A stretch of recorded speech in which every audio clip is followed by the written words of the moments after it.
Hey everyone, I'm going to be walking you through how to use this Enigma emulator that's been linked for you on Veracross.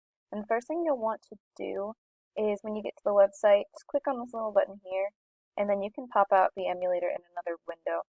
I find this to be a little bit easier than using it on the website. And you can also adjust how zoomed in you are by clicking on the little magnifying glass. I've already adjusted mine to 50% because there's a lot of pieces here. I like to be able to see all of it if I can. We've got the actual Enigma machine here, and then we've also got some options down here for displaying plain text and ciphertext, encrypting and decrypting, and so on. In this video, I'm going to be going through the first 3 examples that you'll find on the Enigma worksheet that's been uploaded to OneNote for you. And when you open this up, it says to use the Enigma emulator that's linked on Veracross, and there's all these different settings that we're going to have to go through to make sure that we're getting the right result.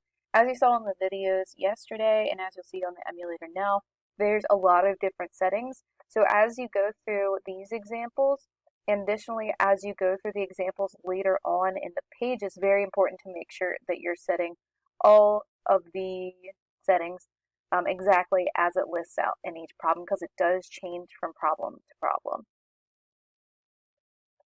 So let's go up to the first section here, where we have reflector set to UKWB. I'm going to pop over here, and I'm going to click on the emulator to make sure that it is UKWB. Perfect, that's what it is by default. It also says to use rotors 1, 2, and 3 and set the initial positions to A, A, A. Do not change the ring setting. So I've got ring settings, not changing. I've got rotors 1, 2, and 3, and the initial position is A, A, A for each of the rotors. As we go through these 3 examples, we are using the same settings. However, we do have to make sure that each time we're starting a new word that we are resetting our initial positions of the rotors to A, A, A. All right, let's look at the first example in our ciphertext column. We've got BOXGDT. I'm going to flip over to the emulator. And I already fixed the settings. We didn't really have to change anything for this grouping, so you do have to hit apply if anything has been changed. And at the bottom, with this little book, we are decrypting text right now, so I did click decrypt, so we'll be able to see the ciphertext we're starting off with compared to the plain text. So I'm going to just type in BOXGDT, and we can see that it spells out AIR, AIR. I'm just going to fill that in on the chart now. AIR, AIR. And then we're going to go ahead and move over to the next word, which is currently AYYCHA. As I move over to the emulator, we mentioned that we do need to reset the initial position of the rotors. As you can see, for each of the letters we click, this third rotor is turning for every letter, so that's the only thing we need to fix right now. Every other bit of the settings is still the same. We're going to make sure we hit apply, and I already cleared out the text from the old one, but here we are. You can hit clear to clear out what was there, whatever was there before. And I'm typing now AYY, I can find the Y, CHA. And this one spells out BMW, BMW.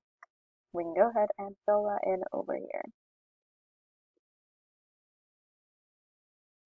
If it isn't abundantly clear already, you can see that when we find our plain text, it is just one 3-letter word or acronym repeated in order to help you make sure that you are finding the correct 3-letter word.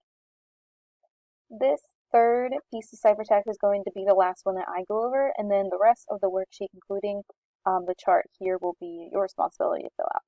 So I'll come back to this in a moment, but I'm going to go clear out what's on the emulator. Clear, and I'm going to reset the rotor, the initial position being AAA like they told us, and I'm hitting apply. So over here, our next piece of ciphertext is QAEBIM. QAEBIM. And ironically, This spells out CDC, CDC. I swear this was not on purpose. I made this months ago. CDC. CDC. Perfect. So it's the same three-letter acronym 2 times, so we know that we used the emulator correctly to find the right plaintext. Make sure that you have those examples filled in on your paper, and then, as I mentioned, your job is now to fill out the rest of this chart using those same settings that we had above. So really, after what we've done so far, doing the same thing with resetting the initial positions of the rotors to A, A, A. And then you'll find in the other problems where you're encrypting or decrypting, you do have to select different rotors and select different starting positions, or sorry, initial positions, as you will see it on the emulator for each of the problems. Be sure to follow each of those instructions very carefully, or else you will not create the correct ciphertext